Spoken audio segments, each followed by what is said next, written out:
फिर अर्जुन पूछता है, हे भगवान, गुणातीत व्यक्ति के आचरण और लक्षण कैसे होते हैं?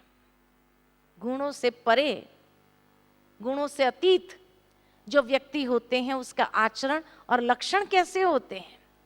तो भगवान बताते कि गुणातीत ज्ञानी पुरुष सतो रजो तमो गुणों के प्रभाव में नहीं आते हैं और साक्षी दृष्टा बन जाते हैं। वे समस्त प्रतिक्रियाओं से निश्चल और अविचलित रहते हैं। कोई चीज उन्हें विचलित नहीं करती है। ऐसा व्यक्ति निरंतर आत्मस्थिति में स्थित सोल कॉन्शियसनेस क्यों डेवलप करना है? तो सोल कॉन्शियसनेस में स्थित रहे, बैलेंस वाला जीवन, निंदा स्तुति, मान अपमान, सुख दुख में संतुलित मनस्थिति वाला, समान दृष्टि और भाव वाला, धैर्यवान, सर्व के साथ समान व्यवहार करता है। ये गुणातीत व्यक्ति के आचरण और लक्षण। तब दूसरा प्रश्न पूछा फिर कि वह किस विधि से गुणातीत बनता है, कैसे बन सकते हैं? तो भगवान कहते गुणातीत बनने की विधि भगवान स्पष्ट करते हैं कि जो समस्त परिस्थितियों में अविचलित, परिस्थिति आएगी जाएगी, this is part of life. आप ट्रेन में ट्रैवल करते हो और खिड़की से बाहर देखो, कितने सीन सीनरी, नदी, नाले, झरने, पहाड़, कितने सीन सीनरी। हर बार ट्रेन की चेन खींच करके रोकते थोड़ी, मेरे को देखना है, ठहरो। आनंद लेते हुए हर सीन को क्रॉस करते हुए आगे बढ़ते जाते हैं।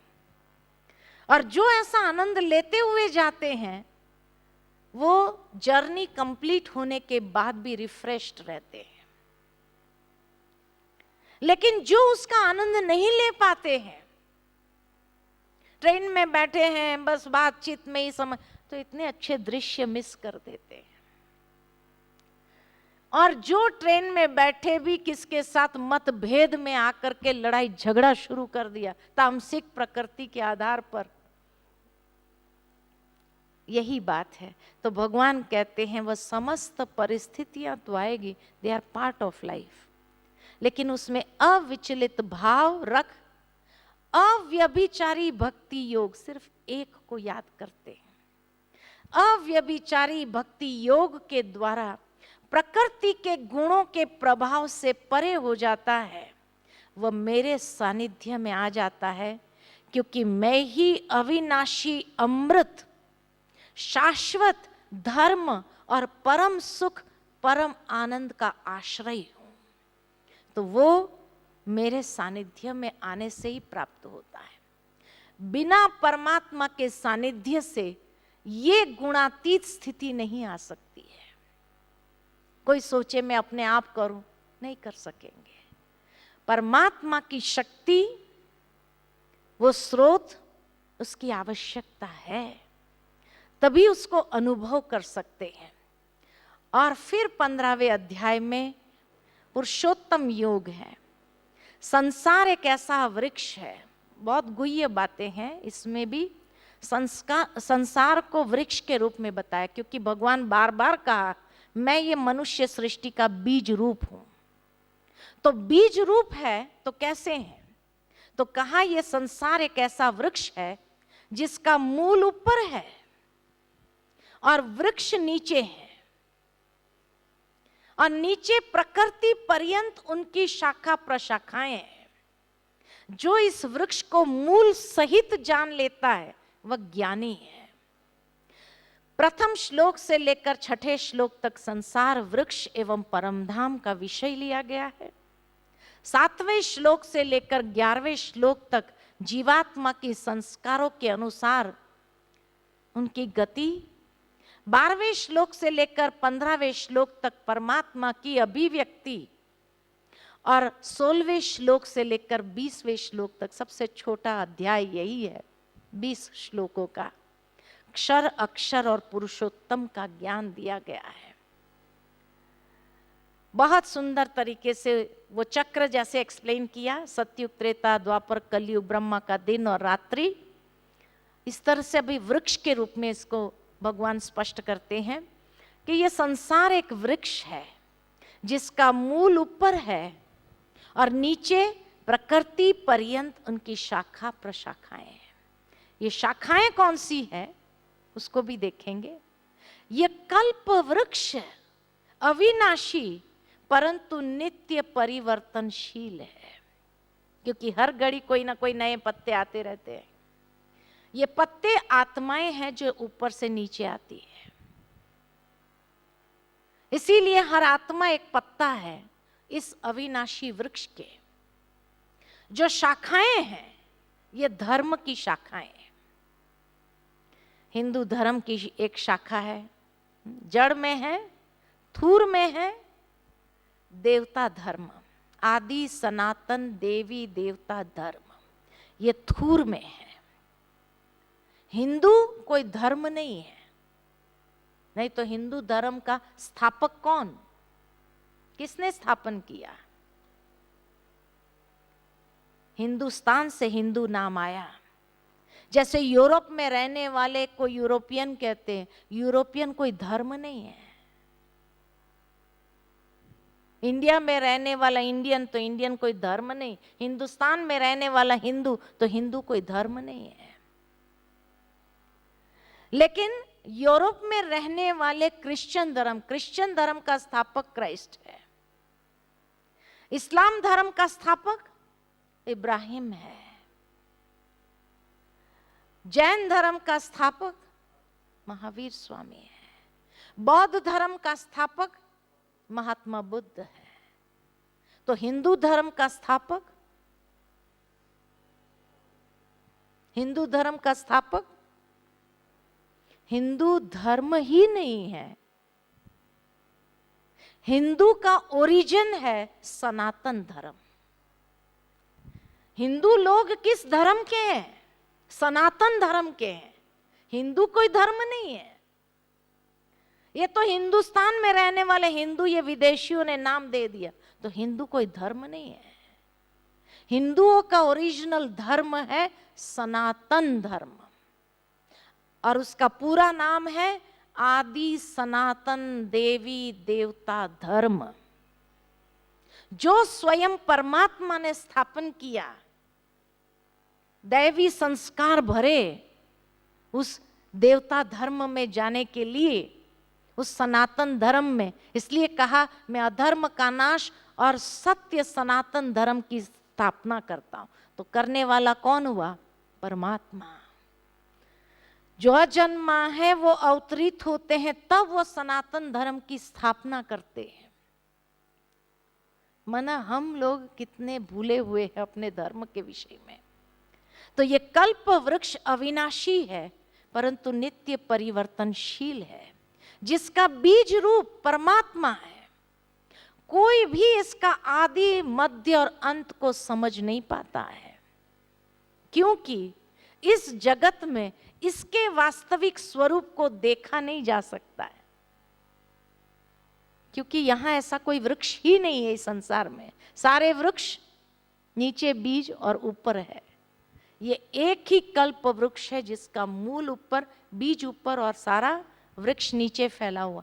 जो इस वृक्ष को मूल सहित जान लेता है वह वेदों का भी ज्ञाता है, वो वेदों को भी जान लेता है।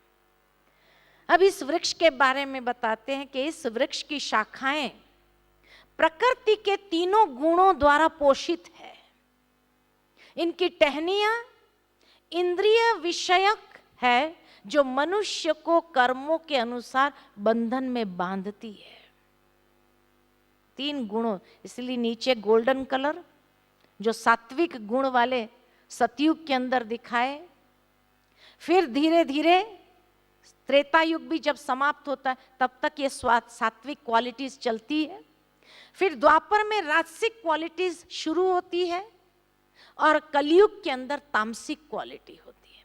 तो सतयुग त्रेता को पोषण मिला सात्विक गुणों का, सात्विक प्रकृति का। द्वापर युग से राजसिक प्रकृति शुरू होती है और कलयुग के अंदर तामसिक प्रकृति का ही पोषण है। और जो टहनियां है उनको भी आप देखेंगे अलग अलग कलर में दिखाए, गोल्डन, फिर सिल्वर, फिर कॉपर, आयरन, इस तरह से, है ना। तो ये 4 युगों का हिसाब से कि पहले कोई भी धर्म जब स्थापित होता है तो वो धर्म भी अपने असली स्वरूप में सात्विक होता है। ओरिजिनल जब वो धर्म एस्टैब्लिश होता है तो कोई धर्म बुराई करना नहीं सिखाता है, कोई धर्म इमीडिएट पाप करना नहीं सिखाता है। तो वो धर्म ओरिजिनली में सात्विक क्वालिटी में होता है। लेकिन धीरे धीरे जैसे जैसे धर्म की वृद्धि होती है, तो आज क्रिश्चियन धर्म में भी देखो कितने फांटे हो गए, रोमन, प्रोटेस्टेंट, कैथोलिक, ये सारे फांटे पड़ गए हैं। क्योंकि राजसिक और राजसिक के बाद तामसिक जब आए तो उसमें कितने सारे छोटे छोटे फांटे भी पड़ गए, क्योंकि तामसिक क्वालिटी से पोषित है।